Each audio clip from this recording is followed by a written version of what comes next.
नमस्कार दोस्तों, bishop KG official channel में आपका स्वागत है। आज हम बात करेंगे कि महाभारत की एक वैसी कहानी के बारे में जो कि है कौरव और गंधारी ने कैसे दिया था 100 कौरवों को जन्म। तो क्या आप जानते हैं इसके बारे में? आखिर गंधारी ने एक साथ 100 पुत्रों को कैसे जन्म दिया था? तो ऐसे ही वीडियो को सुनने के लिए आप हमारे चैनल को सब्सक्राइब करें और हमारे वीडियो के साथ आगे जुड़े रहें। तो चलिए हम बात करते हैं कि गंधारी एक जो है ऐसी नाम है जिसे शायद ही कोई उनसे परिचित ना हो, जो कि महाभारत की वह कहानी का वो भाग है जो कि वह महाशिव भक्ति और तपस्वी और हमेशा सत्य के पक्ष में रहने वाली थी। लेकिन अपने पुत्रों की जिद के आगे वो पांडव के साथ जो है न्याय न कर पाने के लिए मजबूर हो गई थी। गंधार में पैदा होने के कारण उनका नाम जो है गंधारी पड़ा था, जो कि इस समय गंधार जो है अफगानिस्तान का एक छोटा सा भाग है, जिसे आज भी हम उसे गंधार के नाम से जानते हैं। गंधारी का जो है विवाह जो है हस्तिनापुर के राजा धृतराष्ट्र, जिसके बारे में आप लोग सभी जानते होंगे, उससे हुआ था। धृतराष्ट्र जो है जब वह पैदा हुआ था तभी से वह नेत्रहीन था, यानी कि अंधा था वो। जिसके बाद गंधारी ने भी जीवन भर उसके साथ आंखों में पट्टी बांधकर रहने लगी। राजा धृतराष्ट्र और गंधारी के 100 पुत्र और एक पुत्री, जिसका नाम आप लोग नहीं सुने होंगे, वो है दुशाला हुई, जिन्हें आज हम जो है इन्हीं को कौरव के नाम से हम पुकारते हैं। आखिर ये कौरव कौन थे? तो चलिए इसके बारे में विस्तार से हम बात करते हैं। राजा कौरव जो है धृतराष्ट्र और गंधारी के पुत्र द्वारा जो भी जन्मे पुत्र थे उन्हीं को हम कौरव कहते हैं। उन सभी 100 पुत्रों के साथ एक पुत्री थी जिसका जन्म हुआ था, जिसका नाम दुशाला था, जिसके बारे में हम आपको पहले बताएं। सबसे पहले जन्मे कौरवों में से उसका नाम है दुर्योधन, जो कि महाभारत का एक अहम किरदारों में से एक।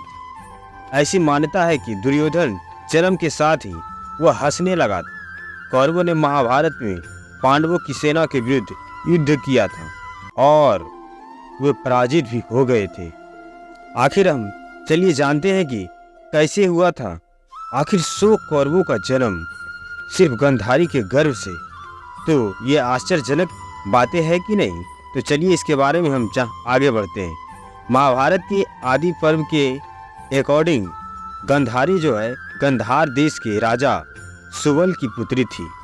कौरव धृतराष्ट्र जो है जन्म से ही वह अंधा था, लेकिन उसकी पत्नी गंधारी जो है अपनी इच्छा से वह नेत्रहीन बन गई थी, क्योंकि वह सोचती थी कि मेरा पति जब अंधा है तो मैं आंखें रहकर मेरे को आंखें रहकर उससे क्या फायदा है। अपनी इच्छा से जो है नेत्रहीन हो गई। एक दिन की बात है कि धृतराष्ट्र जो है चाहते थे कि उनके भाइयों की संतान होने से पहले उनको संतान हो जाए, क्योंकि नई पीढ़ी का सबसे पहला पुत्र ही राजा बनेगा। ऐसी बात थी पहले। उन्होंने गंधारी से बहुत ही अथाह प्रेम करती थी और यह प्रेम पूर्ण बातें की कि वह किसी तरह एक पुत्र को गंधारी जन्म दे सके।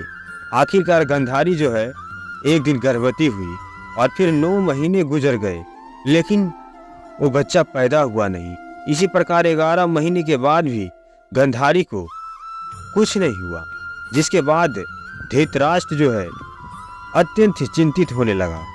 फिर उन्हें पांडवों के एक पुत्र होने की सूचना उसको मिला, जिसके बाद धृतराष्ट्र और गंधारी अत्यंत ही दुखी हो गया और निराशा की सागर में जाकर डूब गया। इन्होंने चूंकि युधिष्ठिर का जन्म पहले हुआ था, इसलिए स्वाभाविक बात थी कि वही राजा बनता।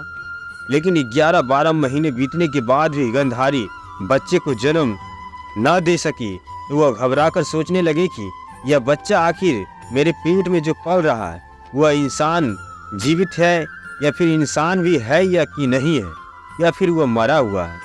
तो यह हताश होकर उन्होंने अपने पीठ का चोट भी पहुंचाई, लेकिन तब भी कुछ नहीं हुआ।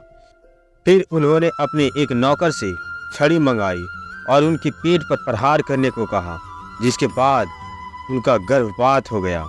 और जब गर्भपात हुआ तो उनके पेट से मांस का एक काला सा टुकड़ा बाहर आया, जिसे लोग देखते ही डर गए, क्योंकि वह इंसानी मांस के टुकड़े जैसा नहीं दिख रहा था। वह कोई बुरी और अशुभ चीज जैसा दिखाई दे रहा था। अचानक पूरा हस्तिनापुर शहर डरावनी आवाजों से आतंकित हो उठा। सियार बोलने लगे, जंगली जानवर सड़क पर आ गए और दिन में ही चमगादड़ दिखने लगा। ये सब अशुभ संकेत देखकर ऋषि मुनि महात्मा हस्तिनापुर छोड़कर भागने लगे। सब तरफ शोर मच गया।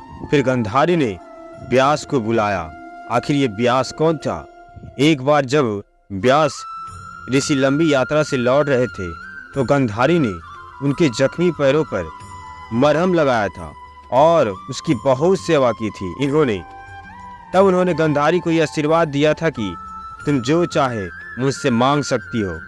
गंधारी ने उनसे 100 पुत्र प्राप्त होने का आशीर्वाद चाहिए। गर्भपात के बाद गंधारी ने उनको बुलाकर पूछा कि आपने तो मुझे 100 पुत्र का आशीर्वाद दिया था, लेकिन उसकी जगह मेरे पेट में यह मांस का टुकड़ा जन्मा। इसे जन्म दीजिए या फिर इसे किसी मिट्टी में दबा दीजिए। इसे सुनकर व्यास बोले कि मैंने जो भी कहा है वह पूरा हुआ है। वो मांस का टुकड़ा लेकर आओ तुम मेरे पास। इसके बाद व्यास उस टुकड़े को तहखाने में लेकर गए और 100 मिट्टी के घड़े, तिल का तेल और तमाम जड़ी बूटी लाने को व्यास मुनि कहे। उन्होंने मांस के उस टुकड़े को 100 टुकड़ों में बांट दिया और उन्हें घड़ों में रखकर तहखाने में बंद कर दिया। फिर उन्होंने देखा कि एक टुकड़ा बच गया है, जिसके बाद उन्होंने एक और घड़ा मांगने का आदेश दिया और कहा कि तुम्हारे 100 पुत्र और एक पुत्री भी होगी। 2 साल होने के बाद तहखाने से जो पहला बच्चा निकला वह था दुर्योधन था। इस प्रकार सभी घड़ों में से बच्चे निकले। इन्हीं 100 बच्चों को कौरव कहा जाता है। तो इस प्रकार से गंधारी के पेट से 100 पुत्रों की प्राप्ति हुई थी और इसे ही कौरव कहा जाता था। तो आपको यह वीडियो कैसा लगा? अच्छा लगा है तो वीडियो को लाइक और जाते जाते चैनल को सब्सक्राइब जरूर करिए। तो थैंक यू दोस्तों।